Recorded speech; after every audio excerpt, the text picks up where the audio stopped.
Om Swastiastu. Baik, pada kesempatan kali ini tanggal 4 Mei 2020, saya di sini sedang berada di rumah kediaman Bapak Tuan B, di mana di sini adalah saya sebagai perawat akan memberikan asuhan keperawatan keluarga kepada Tuan B dengan hipertensi. Pada ini saya akan memberikan gimana penjabaran atau penjelasan tentang hipertensi beserta makanan atau diet hipertensi.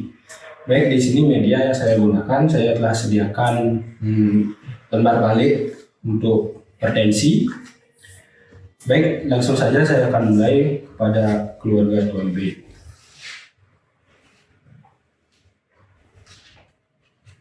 Baik Bapak, Ibu semuanya, terima kasih atas waktunya. Pada kesempatan kali ini saya akan menjelaskan tentang hipertensi. Di sini ada lembar balik, mohon untuk agar bisa dibaca ya. Ya, hipertensi. Jadi pengertian hipertensi itu apa? Hipertensi adalah suatu penyakit di mana tekanan darah melebihi dari batas normal. Yaitu di mana batas paling terendah adalah 130/90 mmHg. Boleh saya tahu untuk Bapak Tuan B, sudah berapa lama Bapak menderita hipertensi ya? 2 tahun.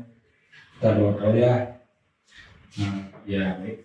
Untuk berikutnya, ini ada tanda gejala tentang hipertensi. Yang pertama itu sakit kepala, penglihatan kabur, rasa berat di tengkuk, mudah emosi atau marah, sukar tidur, sesak napas, mudah lelah atau keletihan, mata berkunang, jantung berdebar-debar, kalau berjalan itu sempoyongan, dan sering BAK pada malam hari. Nah, Bapak sudah menderita hipertensi sejak 2 tahun. Dari sekian banyak tanda gejala yang saya sebutkan, biasanya Bapak merasakan keluhan pada gejala yang mana saja? Sakit kepala, Terus keletihan, ya, sempoyongan. ya. Jadi intensitasnya Bapak sering merasakan seperti itu? Sering ya. Baik. Kemudian saya akan lanjutkan untuk penyebab hipertensi. Jadi yang pertama itu faktor keturunan. Artinya dari ayah atau ibu bapak, dari bapak ada yang pernah menderita hipertensi. Yang kedua umur. Biasanya hipertensi akan menyerang karena pada usia dari 50 tahun ke atas. Kemudian jenis kelamin, konsumsi garam yang tinggi, kegemukan, atau berat badan yang berlebih, stres, merokok, dan minum alkohol. Dari sekian penyebab yang saya sebutkan, kira-kira Bapak mengalami hipertensi yang disebabkan dari yang mana? Faktor keturunan. Faktor keturunan. Dari siapa yang keturunannya? Dari siapa yang menderita hipertensi, Pak? Atau ayah atau ibu? Ya. Iya, Pak. Kemudian pada akibat lanjut hipertensi yang sudah diderita kronis atau lama, yaitu akan mengakibatkan stroke. Stroke ini diakibatkan karena hipertensi, karena adanya pecahnya pembuluh darah di otak akibat tekanan darah yang terlalu tinggi dan berlangsung lama. Kemudian penyakit jantung, hipertensi akan menyebabkan penyakit jantung apabila sudah berlangsung lama, sehingga proses kerja jantung akan menjadi sangat berat, terjadi otot jantung yang sangat berat sehingga otot jantung tersebut akan mengalami kelelahan. Kemudian pada gagal ginjal, hipertensi akan mengakibatkan penyakit gagal ginjal apabila hipertensi yang sudah berlangsung lama itu akan memperberat fungsi ginjal karena aliran darah yang sangat cepat akan mempengaruhi proses penyaringan pada ginjal sehingga akan timbul penyakit ginjal.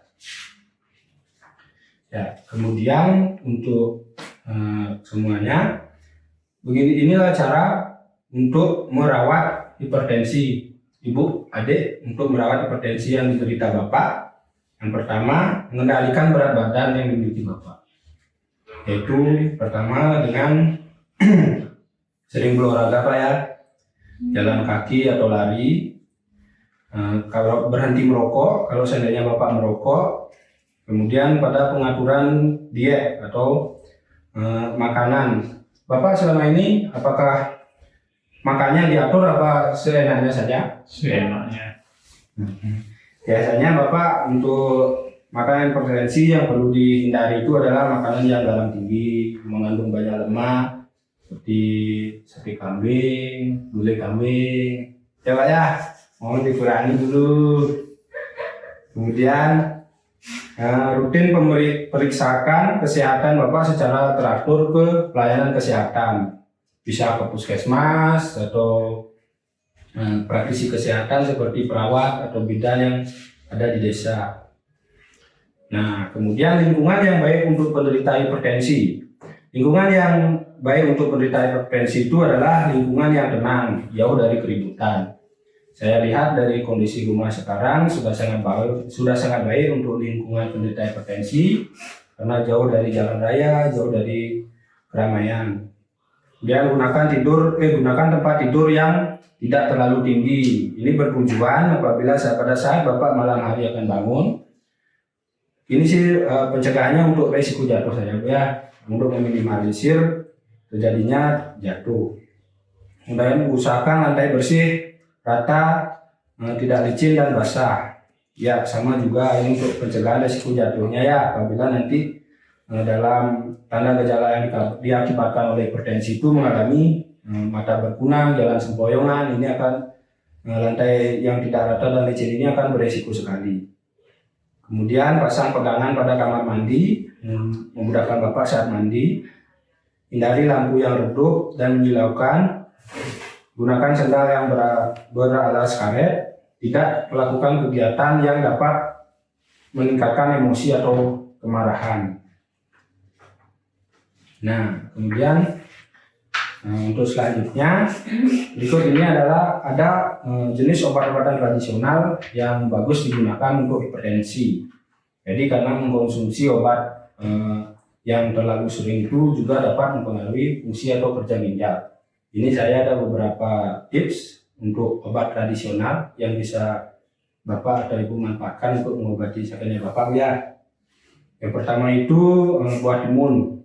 2 buah timun itu dimakan di pagi atau sore hari, bisa diparut, diperas atau diambil airnya lalu diminum.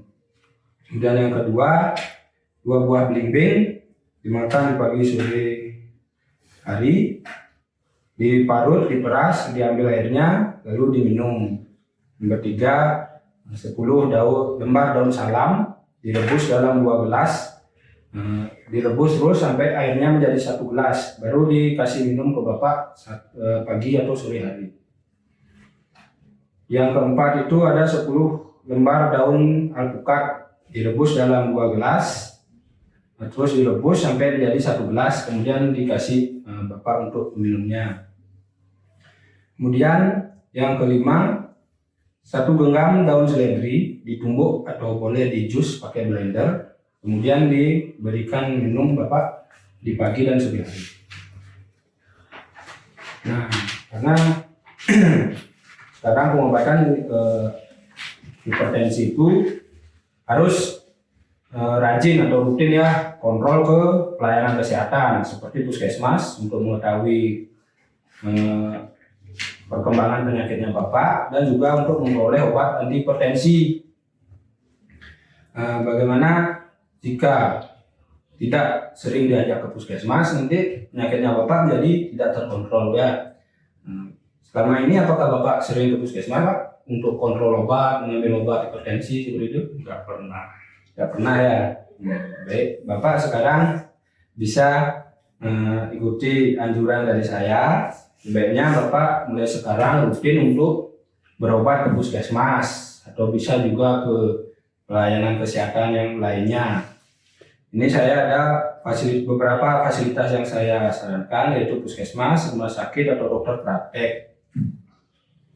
Waktu kunjungan yang Bapak bisa kunjungi ke pelayanan kesehatan tersebut, misalnya rumah sakit. Rumah sakit itu melalui UGD, kalau seandainya penyakit Bapak sudah parah sampai Bapak pingsan seperti itu, bisa dimanfaatkan UGD yang bukanya itu setiap hari 24 jam ya. Kemudian kalau masalah kontrol atau mengambil obat, Bapak bisa manfaatkan untuk menuju ke puskesmas. Ini puskesmas bukannya hari Senin sampai Sabtu, kecuali hari libur, dari jam 8 sampai jam 3. Kemudian untuk dokter praktek klinik, apabila Bapak mengalami gangguan yang lebih parah dan dibutuhkan waktu untuk mendadak untuk berobatnya, bisa Bapak manfaatkan dokter praktek atau klinik. Buka setiap hari, biasanya dokter praktek itu jam bukanya jam 16 atau jam 4 sampai jam 22 atau jam 10 malam ya. Baik, terima kasih. Demikian pemaparan materi hipertensi dari saya. Bapak Ibu ada yang ditanyakan? Ada, Terima kasih.